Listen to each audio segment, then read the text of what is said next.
You didn't just cheat on me. You taught me exactly how far I'm willing to go.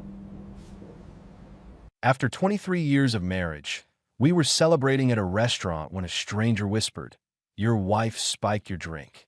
I switched the glasses without a word. 12 minutes later, that sentence has been stuck in my head like a broken notification sound that never stops. But that night, in the soft yellow light of the restaurant, it didn't feel like a sentence. It felt like a timer. I remember the exact moment he leaned in. I was laughing at one of Olivia's fake jokes. She had this loud, polished laugh she used in public, a look how perfect my life is kind of thing. She was swirling her red wine, phone face down on the table for once, nails perfectly done, hair just right. She looked like the kind of wife people envy and the kind of woman who knows it. I was raising my glass to toast when I felt a hand brush my shoulder. "Sir," a quiet male voice behind me said. "Don't react." I froze. Olivia kept talking, something about how the waiter had ruined her salad. She didn't even look up. She never did unless the attention was on her. The man moved closer, just enough that I could see his reflection in the polished silver of my knife. Mid-30s, sharp jaw, nervous eyes. Not someone I recognized. He brought his lips near my ear, like he was telling me the soup of the day. "Your wife spiked your drink." I didn't turn my head. I didn't blink. My first thought wasn't even fear. It was, of course she did. My heartbeat didn't jump. It slowed. "Ow!" I whispered back, barely moving my lips. "Powder in her hand," he murmured. "Dropped it in when you check your phone." I worked the bar. I saw it on the camera. A flash of memory. Me unlocking my phone to check an email from work. Her. "Seriously, Ethan? On our anniversary?" Me putting the phone down, apologizing. Her smiling that practice smile, fingers resting next to my glass. I thought she was just being herself, dramatic, annoyed, needing the spotlight. Apparently, she was measuring my life in milligrams. I gave the stranger the smallest nod. He stepped away like nothing happened, grabbed an empty tray, and disappeared between tables. "Are you even listening?" Olivia's voice snapped me back. "You're doing that thing again where you zone out. It's rude, Ethan." Her eyes, those perfect cold blue eyes, were on me now, searching my face, not with concern, but with irritation. Like I had ruined her night by existing wrong. "I'm listening," I said. My voice sounded calm, even to me. "You were explaining how the salad dressing was an insult to your standards." She rolled her eyes. "I swear, sometimes I feel like I'm talking to a wall." I looked at the two glasses between us. Mine, a little fuller, condensation trailing down the side. Hers, lipstick mark on the rim, a faint smudge where her fingers had been. 23 years of marriage, and this was what we had on the table. One glass for me, one for her, and a stranger's warning hanging in the air like a loaded gun. "Let's toast," I said. She smiled instantly, because toast mean photos, and photos mean content, and content means validation from people who never actually met her. "To what?" she asked, already reaching for her phone with one hand and her glass with the other. "To us," I said. I picked up my glass. She picked up hers. We held them in the space between us, crystal chiming softly as they touched. And then, in a movement so small it looked accidental, I rotated my wrist, angled my glass under hers, and swapped positions as we pulled them back. She never noticed. She was too busy angling the phone with her free hand, checking her reflection in the front camera. "Wait, my hair looks weird from this side. Let's do a quick picture first," she said. "Of course." She set the glass down. The wrong glass. My glass. The glass she thought held my future. I watched her as she pouted, framed us both in the shot, smiled like the perfect wife. I leaned in, my face next to hers, while my mind stood 10 steps behind, staring at us like strangers. "Say 23 years," she sang. "23 years," I echoed. She snapped the photo, checked it, airbrushed reality with a filter, and finally, picked up the glass again, my glass, and brought it to her lips. I lifted hers, the poison one. I could smell the wine, heavy and rich. I wondered if whatever she put in there had a scent. I wondered if she practiced this in her head, rehearsed how long it would take, how people would react. I wondered if she had imagined me dying on this exact chair. We took a sip at the same time. The vinaigrette on my tongue, the wine, the background noise of forks and low conversation, the hum of the air conditioner. Everything suddenly felt too sharp, too detailed. Like my brain knew this was a scene it needed to remember in high definition. She licked her lips, set the glass down, oblivious. Finally, they did something right, she said. This wine's actually decent. Tom started stretching after that.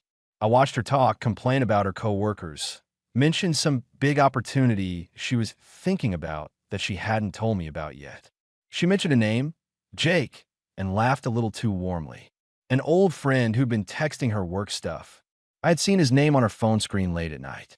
She always had an excuse. Always. 9 minutes. Her laughter got just a bit too loud. Her skin looked slightly flushed, but I told myself it was the wine, the lighting, my imagination. Or maybe I just wasn't ready to admit that we had crossed the line from suspicion to something else. Something final. 10 minutes.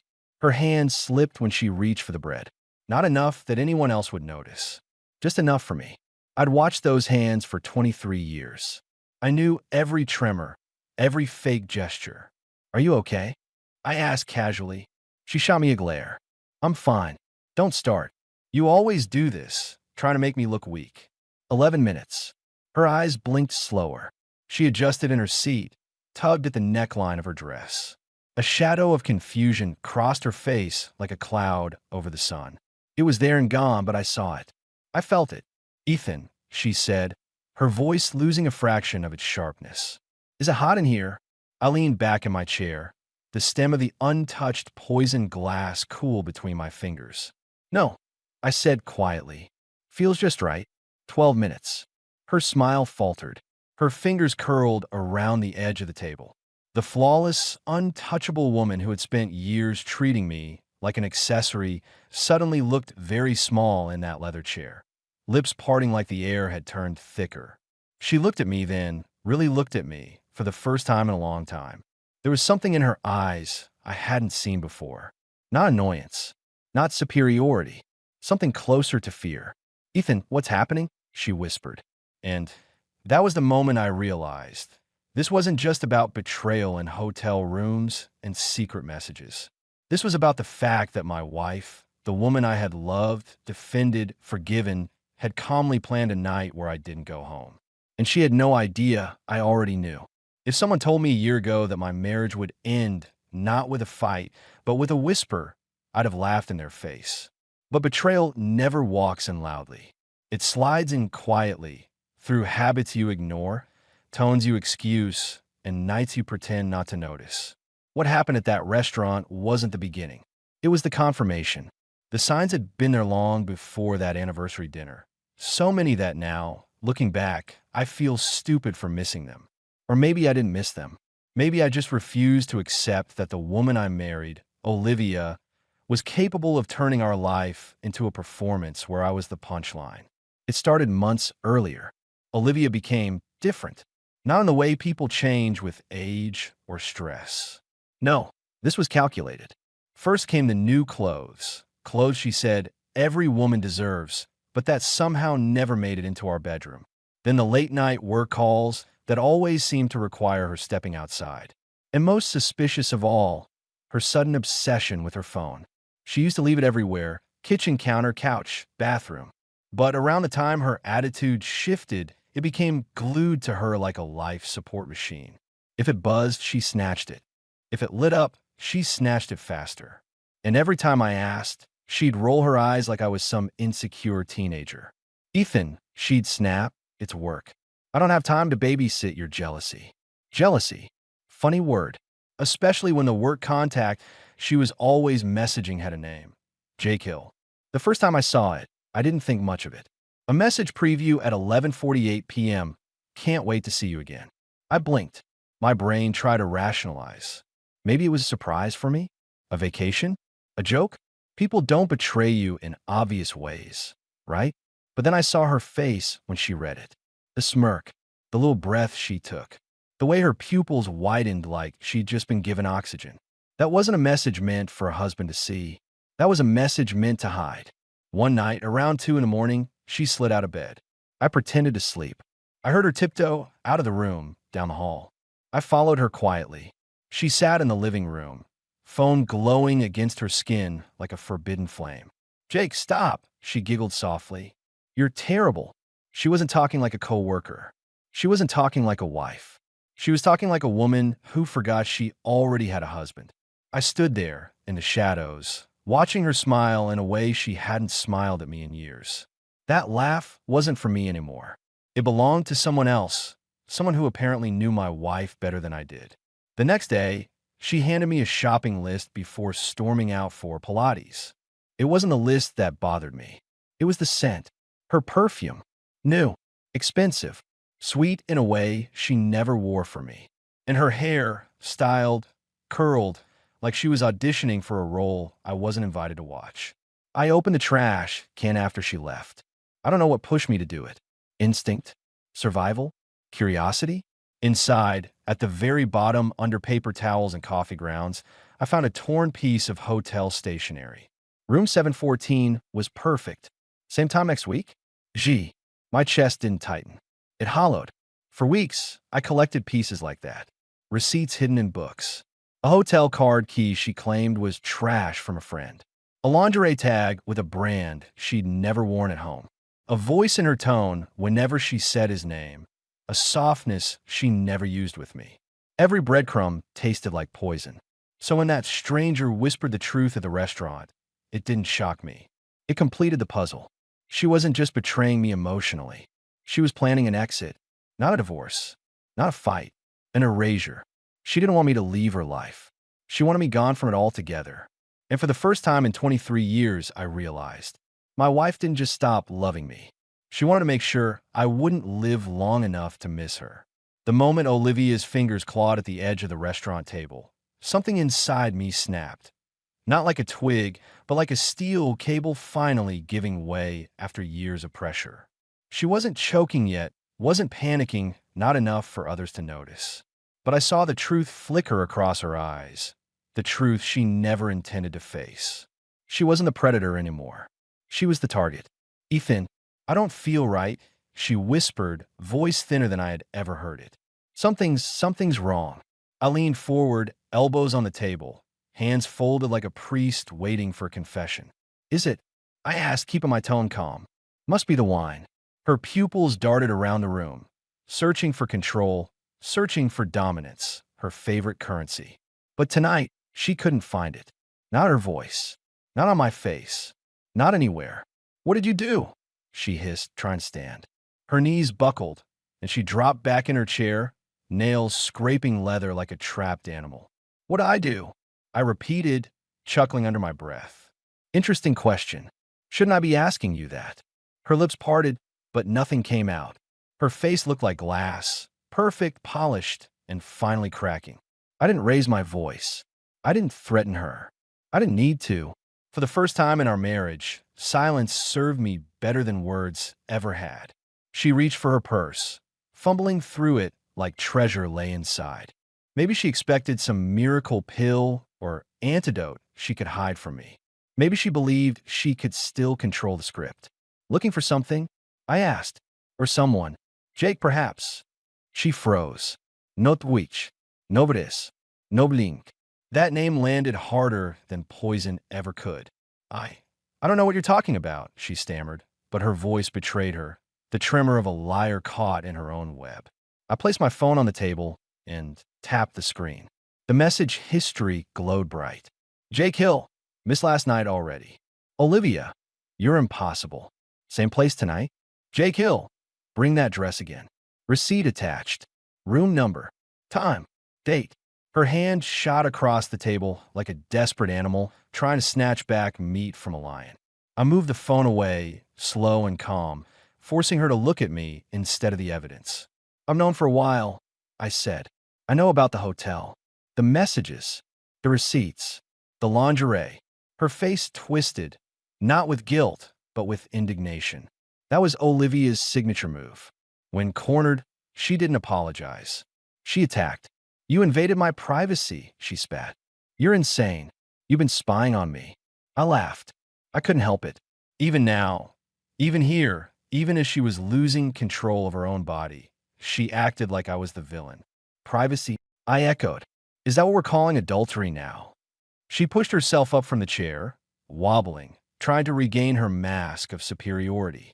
You don't understand anything, Ethan. Jake listens to me. He treats me like I matter. You're so dull, always working, always distant, never enough. There it was. The truth. Not remorse. Not guilt. Not regret. Just venom. You try to kill me over boredom? I asked softly. She flinched, tiny but real. The mask slipped again. I didn't, she tried, but her tongue stumbled, words dissolving like wet ash. Save it, I said. I get it. You want a new life. Jake couldn't give you one without me gone. Divorce would cost you. And after all, why face a courtroom when gravity and poison could do the job for you? She gripped the table, breath ragged. You're lying? You switched the glasses, this wasn't how. Her voice broke off. The waiter appeared at her side, concerned. Ma'am, are you all right? Should I call someone? She tried to answer. Her jaw moved, but her voice didn't follow. Everyone watched her, but no one watched me. That was the strangest part. For 23 years, she had been the center of every room. Now, as her world tilted, no one saw the man behind the curtain. Except her. Her eyes met mine, raw and terrified. You knew, she mouthed silently. I nodded once. I learned from the best. I whispered. That was when the reality hit her. Not the poison, not the dizziness, not the room spinning, but the truth that I was no longer the man she could fool. For the first time in our marriage, Olivia wasn't in control. She was exposed, and she knew I wasn't done. People assume betrayal feels like a single blow, like a punch to the gut. One scream, one moment, one heartbreak. They have no idea. Betrayal isn't an explosion. It's erosion. It starts quietly, eats at you grain by grain, until one day you look down and realize there's nothing left of the ground you thought was solid. Sitting across from Olivia in that restaurant, watching her facade crumble, I didn't feel victorious. I didn't feel relieved. I didn't even feel angry. Not the way I expected. What I felt was something far worse. I felt empty. My entire identity, husband, provider, partner, protector, had been built around someone who viewed me as an obstacle, not a companion. And the strangest part was realizing that she didn't see the cruelty of her intentions. To her, this wasn't betrayal. This was convenience. In her eyes, I had lived my life as a placeholder. As she started breathing heavily and gripping the chair, my heart didn't speed up. It slowed. I watched her panic like a spectator at a show I didn't buy tickets for. Her fear didn't give me satisfaction.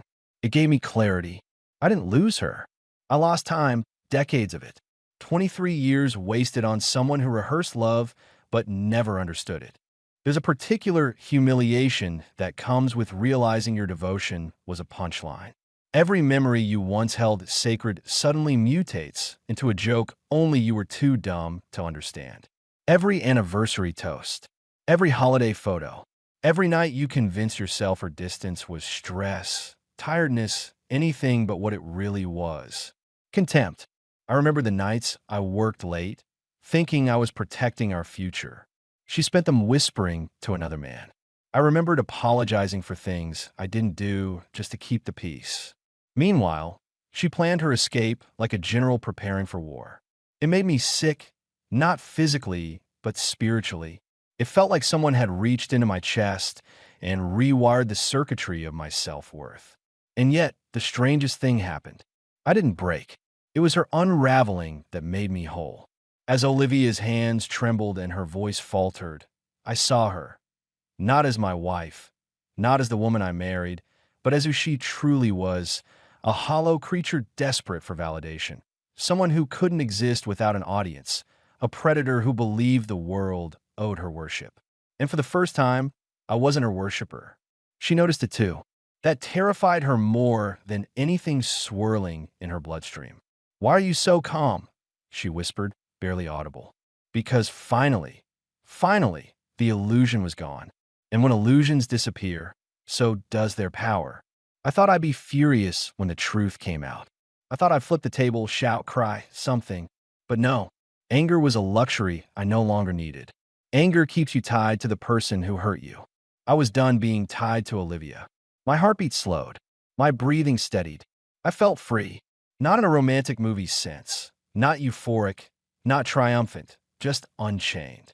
Do you know what freedom feels like? It feels like not caring whether the liar understands her own lies anymore. It feels like looking at a woman who tried to erase you and realizing she never succeeded because she never actually knew you. The truth is, you don't lose yourself when someone betrays you. You lose the version of yourself that believed they never would. And that loss, painful, humiliating, raw, is the beginning of something else. Clarity.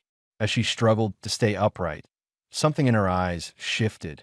For the first time in our marriage, she saw me, not as the background character in her life story, not as a wallet or emotional punching bag, but as a man she no longer owned. Control slipped from her fingers, and with it, so did her power. In that moment, I didn't hate her. I pitied her, because I realized something she never expected me to see.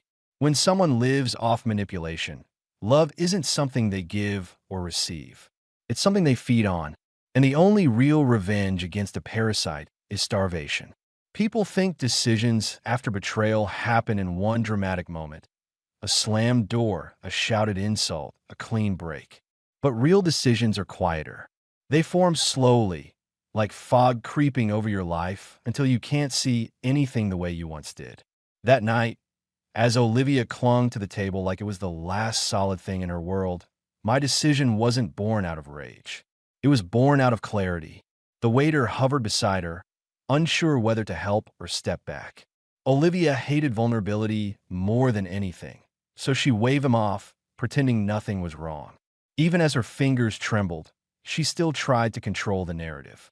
That was Olivia's religion, image over reality. "I'm fine," she snapped, fake smile plastered over cracking lips. "My husband is overreacting. He always does." Her voice came out uneven, like someone had replaced her tongue with sandpaper. I looked at her and realized something incredibly simple. She had never been afraid of consequences. She had only been afraid of being seen. And now she was exposed. "I think we should leave," I said calmly. She glared at me, like a queen insulted by her servant. But she couldn't stand up on her own. I didn't offer my hand. For years, I had carried her moods, her demands, her lies. Tonight, I let gravity introduce her to reality. She stumbled toward the exit, not gracefully, not beautifully, not like the flawless woman she curated for the world. She looked like a marionette whose strings were fraying.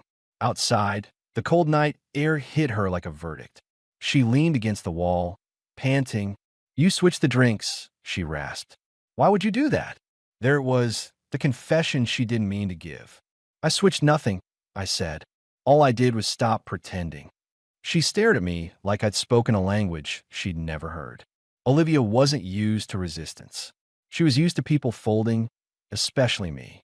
"You don't get to do this," she spat, voice brittle. "You don't get to make decisions without involving me." I laughed, not loudly, not cruelly, just honestly. "That's the difference between us," I said. "Your decisions were about removing me. Mine are about rebuilding me." She tried to straighten up, tried to summon the version of herself that won every argument with a smirk. But her confidence was slipping like sand through her manicured fingers. "You're pathetic," she hissed. "Without me, you're nothing." There it was, the sentence she'd probably rehearsed in her head for years. The line she saved, polished, sharpened. It didn't cut me. It freed me. I used to believe that I admitted, but now I finally understand something. She narrowed her eyes, waiting for the blow she couldn't twist in her victory. "You were never my partner," I said. "You were my distraction." Her mouth opened, but no sound came out. For a woman who weaponized words, silence was the first wound she couldn't bandage. My decision crystallized in that moment. Not emotional, not impulsive, but surgical. I would not waste one more breath trying to fix what was never real. I wouldn't fight for her affection, her explanation, her remorse. Those things require a heart. Olivia didn't have one. She had a stage. This wasn't just the end of a marriage. It was the end of a spell. I turned to leave. She grabbed my arm, weakly, desperately, nails digging into skin that no longer belonged to her. "You can't walk away," she whispered. "People don't leave me. That's the second difference between us, I said softly. I don't belong to people. Her grip loosened. Her eyes widened, not in pain, but in recognition that she could no longer shape me, no longer script me, no longer own me. My decision wasn't revenge. It was resurrection. And resurrection doesn't need permission.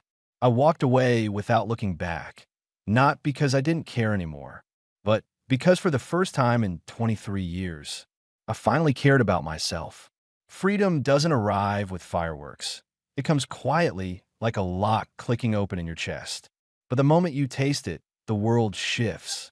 Colors sharpen, sounds deepen, and the person who once dictated your reality starts to fade into the background like a malfunctioning hologram. I thought walking away from Olivia would be the end. It was merely the beginning. The night after the restaurant. After the whisper, the glass switch, the panic, my phone exploded with notifications. Missed calls, voicemails, messages that range from enraged to desperate. Olivia didn't know how to lose. She didn't even know how to accept a draw. Her power wasn't love, it was control. And now, that power was slipping through her fingers. The first voicemail was venom. Ethan, pick up. You're being ridiculous. You embarrassed me tonight. You made me look insane. People were watching. Fix this. There it was, the shrine of her existence. People were watching. Not you hurt me. Not I'm scared. Not I'm sorry. Her reality was a theater, and I had walked off stage mid-act. She didn't fear losing me. She feared losing the audience. The second voicemail sounded different. Shakier. Not remorseful. No, Olivia didn't do remorse. But nervous. Ethan, answer the phone. I didn't mean. I was overwhelmed. Can we talk? You're twisting things. Twisting things. Her favorite accusation. In Olivia's mind, truth wasn't a fact. It was whatever she could get someone else to believe. The third voicemail? Pure chaos. Ethan, don't you dare ignore me. You think you can leave? You think you can just walk away after everything I sacrificed? Jake doesn't understand me like you do. I need you to. The message cut off there, mid-scream, mid-hysteria. I didn't respond. That's what caused the unraveling. When you take away attention from a performer, they don't fade, they thrash. And Olivia thrashed hard. The next morning, I found her waiting outside my house, sunglasses on, arms crossed, pretending she was calm while practically vibrating with rage. Our car, was parked crookedly like she'd skidded in on fumes of desperation. She stormed toward me the moment I opened the door. You're not leaving me, she snapped, voice sharp as broken glass. I didn't give you permission. Permission. The word dropped between us like a corpse. I laughed. Not because it was funny, but because it was tragic. 23 years together, and this was her takeaway, that my autonomy was hers to authorize. She shoved past me into the living room like she still lived there. She didn't ask. She didn't wait. She just entered, as if her name were carved into the walls. You gotta talk to me, she announced. You owe me that. I owe you nothing, I replied, closing the door behind me. Least of all an audience. She spun around, eyes blazing, not with grief, not with love, but with entitlement. You're making a mistake, she barked. Do you have any idea what people will think? There it was again, her real fear. Not that she lost me, but that she couldn't explain losing me. What they think, I said, is finally not my problem. She stepped closer, lowering her voice into something she probably thought sounded seductive. You don't really want this. You're emotional. You're confused. I stared at her for a long moment. No, I said. For the first time, I'm not. Her confident smirk flickered, just once like a faulty light bulb. She wasn't used to this version of me. This man who didn't ask for approval. This man who wasn't scared of her words. You won't survive without me, she whispered, voice trembling. I built this life.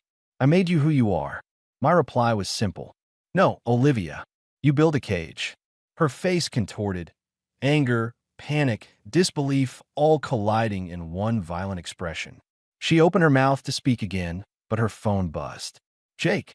His name glowed on her screen like a curse. She froze. I didn't. You should get that, I said. Your next act is calling. Her lips trembled. Not from poison this time, but from something far more lethal. Irrelevance.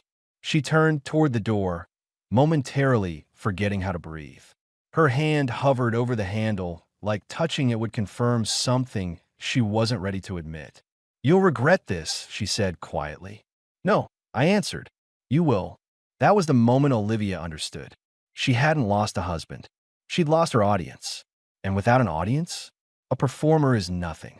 When a marriage ends, people expect broken plates, lawyers, and dramatic goodbyes. They don't expect silence. But silence is louder than any argument. It echoes. It fills rooms. It crawls under skin. And in Olivia's case, it became a mirror she couldn't bear to look into.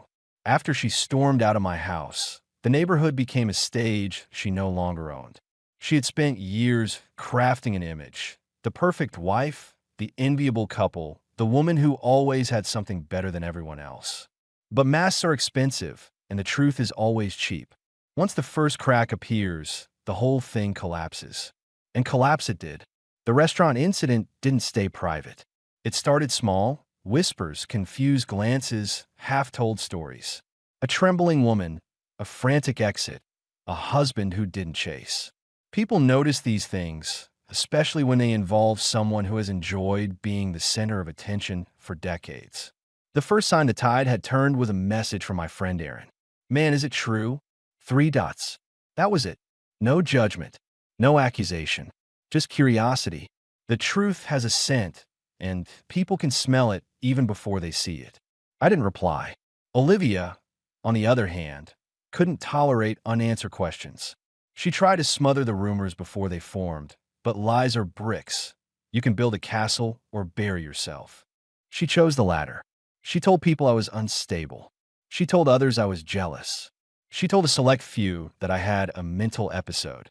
But lies don't work when everyone has already seen the preview of the truth. Her co-workers began noticing the late-night calls. Her friends noticed the slip of Jake's name in the wrong conversation. One of her Pilates partners asked her, loud enough for others to hear, why she kept wearing perfume meant for hotel rooms. The kingdom she built on reputation was turning into ash. Jake didn't help matters. Men like him rarely stay when the spotlight burns instead of flatters. A few days after Olivia's meltdown, I received a text message. It was a picture, Jake and another woman, smiling, arm around waist, champagne in hand. Caption, upgrading. The universe sometimes writes poetry we don't expect. Olivia must have seen it too because she showed up again, this time not furious, not hysterical, but hollow. She looked like someone who'd gone several rounds with life and lost everyone. "You did this," she said, voice shaky. "No," I replied. "You did." She stepped inside without waiting for permission. Not out of confidence this time, but out of habit. Like muscle memory hadn't caught up with reality. "Everyone's talking," she whispered. "They think I'm insane.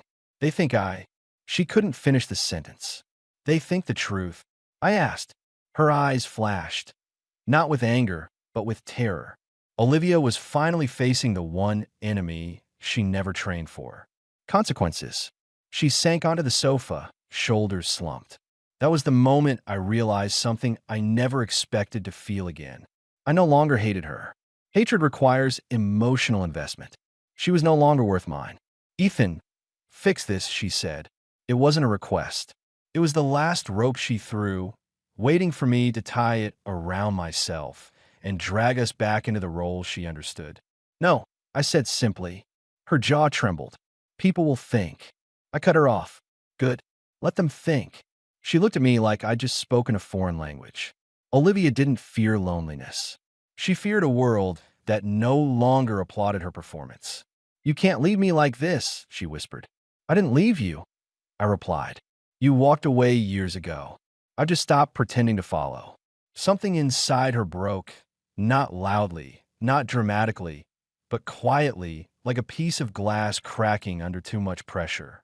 She stood slowly, steadied herself, and turned toward the door, not with her usual strut, but like someone walking barefoot over nails. Before leaving, she looked back. "I don't know who I am without all this," she admitted. That was the saddest thing she'd ever said. That, I replied, was always the problem. She closed the door behind her. This time, she didn't slam it. This time, she understood. I wasn't coming after her, and she wasn't worth chasing. The end of a marriage doesn't happen when papers are signed or keys are returned. It ends the moment one heart stops trying. Mine stopped long before the restaurant, before the whisper, before the switch. I just didn't realize it until the silence afterward felt more like oxygen than absence. In the days that followed Olivia's departure, I waited for the pain everyone warned me about: grief, nostalgia, regret. I braced for it like a storm, but instead, something unexpected happened. Nothing hurt. It didn't feel like losing someone. It felt like stepping out of a burning building I hadn't realized I was living in. I looked around my house, our house, and saw ghosts of a life performed, not lived. Photos taken for validation, not memory. Gifts exchanged out of obligation, not affection. Conversations where I wasn't a participant, just a prop.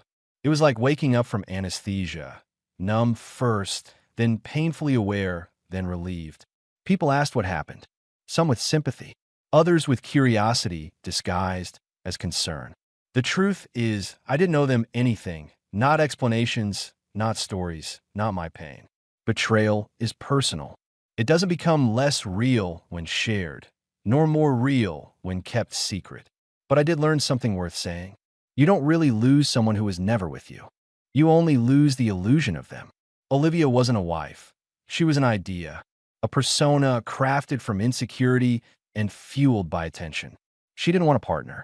She wanted a mirror that applauded her reflection. When a mirror finally cracked, she had nothing left to look at. As for Jake, he was never competition. He was a placeholder, someone who told her she was extraordinary because he hadn't met her long enough to see the rot beneath the polish. Men like him don't stay. They sample. They replace. They leave. Olivia mistook novelty for destiny. She mistook desire for devotion. She mistook attention for love. My mistake wasn't loving her. It was believing she understood what love was. Real love doesn't demand applause. Real love doesn't require witnesses. Real love doesn't need to be earned like a trophy. Real love shows up when no one is watching. It took me decades to understand that. Now, when I stand in front of the mirror, I don't see the man she diminished with every eye roll, every insult disguised as humor, every sign meant to make me feel inadequate. I see someone who survived something most people never notice until it's too late. A relationship where only one person was present. People ask me if I'll ever trust again. The answer is simple. Trust isn't the problem. The mistake is giving it to someone who doesn't know what to do with it. Will I love again? Maybe, but not like before. Not blindly, not quietly, not apologetically. Love deserves presence. Love deserves honesty. Love deserves someone who doesn't need to destroy you to feel alive. Olivia once said I'd regret leaving her. She was half right. I regret one thing: not leaving sooner. Freedom isn't the absence of someone. It's the return of yourself. The last time I saw her, she didn't look like the woman I married. She looked like a person searching for a stage that no longer existed.